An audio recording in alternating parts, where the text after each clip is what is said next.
नमस्कार विद्यार्थियों, आज मैं आपको भारत के अभिन्न अंग कश्मीर में हो रही टारगेट किलिंग के बारे में बताने वाला हूं, जिसका सटीक विश्लेषण आज हम करने वाले हैं। क्योंकि धारा 370 हटने के बाद से लोगों में टारगेट किलिंग के मामले सामने आ रहे हैं। तो आज के सेशन में हम ये सबसे पहले जानेंगे कि ये टारगेट किलिंग क्यों रही है। दूसरी स्टेप में हम ये जानेंगे कि इसमें किन लोगों को टारगेट किया जा रहा है। और सेशन की तीसरी स्टेप में हम ये भी जानने का प्रयास करेंगे कि अभी कौन कौन लोग इसमें प्रभावित हो चुके हैं।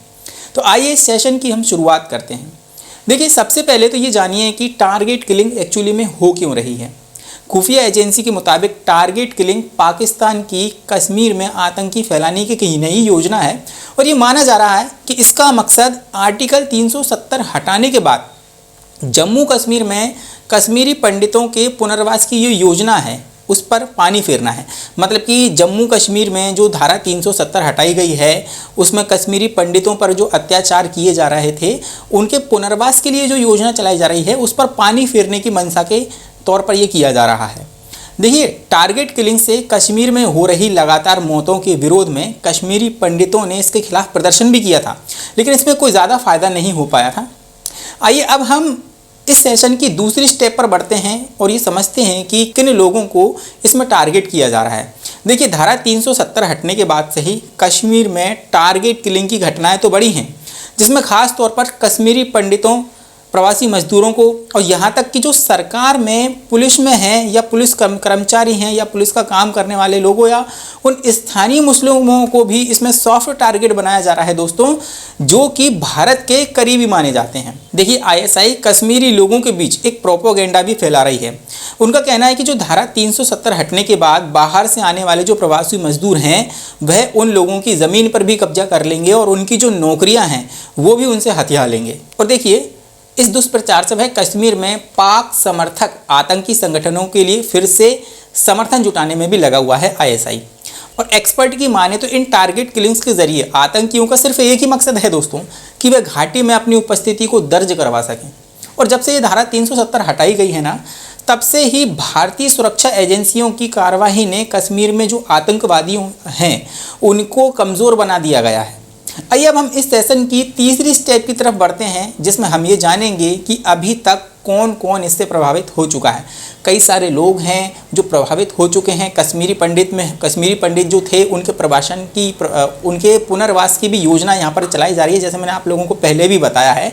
अब पिछले दिनों देखिए, केंद्र सरकार ने सदन में ये बताया था कि आतंकवादियों ने जम्मू कश्मीर में 2017 से 5 जुलाई 2022 तक दोस्तों 28 प्रवासी मजदूरों की हत्या हुई है। अब इसमें सबसे ज़्यादा जो मजदूर मारे गए हैं वह बिहार के मजदूर थे। बिहार के 7 मजदूर इसमें टारगेट किलिंग के जरिए मारे गए हैं।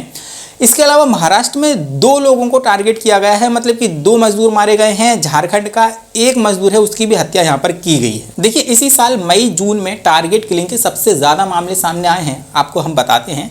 देखिए, 7 मई से 8 जून के बीच में देखो 9 लोगों की हत्या की गई है। अब सरकारी आंकड़ों की माने तो 2022 में टारगेट किलिंग के 16 मामले सामने आए हैं। और दोस्तों, पुलिस की माने तो जो हताश आतंकवादी है ना, उन्होंने अपनी थोड़ी सी रणनीति भी चेंज की है। अब वे अल्पसंख्यकों को भी निशाना बना रहे हैं, निहत्थे पुलिसकर्मियों को भी निशाना बना रहे हैं और मासूम नागरिकों तक को भी निशाना बनाए जा रहे हैं। और दोस्तों, राजनेताओं को भी अपना निशाना ये लोग बना रहे हैं। टारगेट किलिंग का सबसे जो ताज़ा मामला है वह 10 अगस्त का है, जहां पर जम्मू कश्मीर के बांदीपोरा जिले के सदुनाय गांव में शुक्रवार को एक मजदूर की गोली मारकर हत्या कर दी गई। ये जो मजदूर है दोस्तों वह बिहार के मधेपुरा जिले का रहने वाला था और इसकी पहचान मोहम्मद अमरेज के नाम से की गई, जो कि 19 वर्षीय था। देखिए, अमरेज के भाई से बात की गई तो उसने मीडिया को ये बताया कि हम दोनों जब सो रहे थे तभी ज़ोर ज़ोर से फायरिंग होने की आवाज़ भी सुनाई आने लगी थी। इसके बाद जब भाई उसका टॉयलेट करने के लिए उठा तो वह वापस ही नहीं लौटा और जब उसने उसको देखा बाहर जाके तो वह बाहर खून से लथपथ पड़ा हुआ था। जब उसने सुरक्षा बलों से कांटेक्ट किया और सुरक्षा बलों से संपर्क साधा और वह उसे अस्पताल ले गए तो वह उसकी मौत हो गई। चलिए अब आपको टारगेट किलिंग के कुछ अहम घटनाक्रम के बारे में बताते हैं। देखिए, 7 मई को जूनीमार इलाके में निहत्थे पुलिस कांस्टेबल गुलाम सर डौर की गोली मारकर हत्या कर दी गई थी।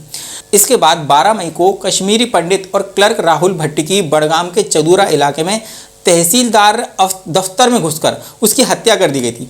इसके अगले ही दिन दोस्तों 13 मई को पुलिस कांस्टेबल रियाद अहमद ठाकरे की पुलवामा के उनके घर में घुसकर वहाँ उनकी हत्या कर दी गई थी। इसके बाद 17 मई को भी यही होता है कि 17 मई को बारामूला में एक वाइन शॉप पर आतंकवादियों ने ग्रेनेड से हमला कर दिया, जिसमें रंजीत सिंह की तो मौत हो गई थी, लेकिन 3 और लोग भी अन्य घायल हो गए थे। इसके बाद 17 मई के बाद 24 मई को पुलिसकर्मी सैफुल्ला कादरी की श्रीनगर के सेरा इलाके में उनके घर में घुसकर हत्या कर दी गई थी। ऐसी 25 मई को भी यही होता है। 25 मई को भी बड़गांव के चदूरा इलाके में टीवी आर्टिस्ट अमरीन भट्टी की गोली मारकर उसने हत्या कर दी गई थी। इसके बाद 31 मई को कुलग्राम के एक सरकारी स्कूल में आतंकवादियों ने एक हिंदू महिला टीचर रजनी को गोली मारकर उसकी हत्या कर दी गई थी। दोस्तों, ये बहुत ही निंदनीय है। ये इस तरीके की जो हत्याएं हो रही हैं इन्हें रोका जाना चाहिए। और ऐसे ही 2 जून को भी हुआ दोस्तों। 2 जून को भी बैंक में काम करने वाले एक कर्मचारी और एक मजदूर की हत्या कर दी गई थी। दोस्तों, मेरा आपसे यहाँ पर यह कहना है कि 370 हटा देना केवल समस्या का समाधान नहीं है, या इसके ऊपर कोई फिल्म बनाकर इस समस्या के समाधान नहीं किया जा सकता। सरकार को इसके लिए ठोस कदम उठाना होगा। इसके लिए उसे समय समय पर रणनीति बनानी होगी। तो यहाँ पर मैंने आप लोगों के साथ में आज के सेशन में टारगेट किलिंग के बारे में विश्लेषण किया गया है, जो कि जम्मू कश्मीर में टारगेट किलिंग हो रही है, लोगों को मारा जा रहा है। तो इस विषय में हमने एक सटीक विश्लेषण किया है। तो दोस्तों, इस विश्लेषण में आपकी क्या राय है? इसको किस तरीके से रोका जाना चाहिए, किस तरीके से रणनीति बनाई जाना चाहिए, सरकार को किस तरीके से ठोस कदम उठाए जाने चाहिए? आपकी राय इस विश्लेषण में क्या है? आप ज़रूर से ज़रूर कमेंट करके मुझे बता सकते हैं। और संपूर्ण अकेडमी के यूट्यूब चैनल को ज़रूर से ज़रूर सब्सक्राइब कर लें। यहाँ पर मैं आप लोगों के सामने उन सोशल मुद्दों को रखूँगा जो देश के हित में हैं और आपकी अहम ज़िंदगी से भी जुड़े हुए हैं, और एग्ज़ाम के पर्पज़ से भी यहाँ पर आप लोगों को सीखने को बहुत कुछ मिलेगा। तो धन्यवाद।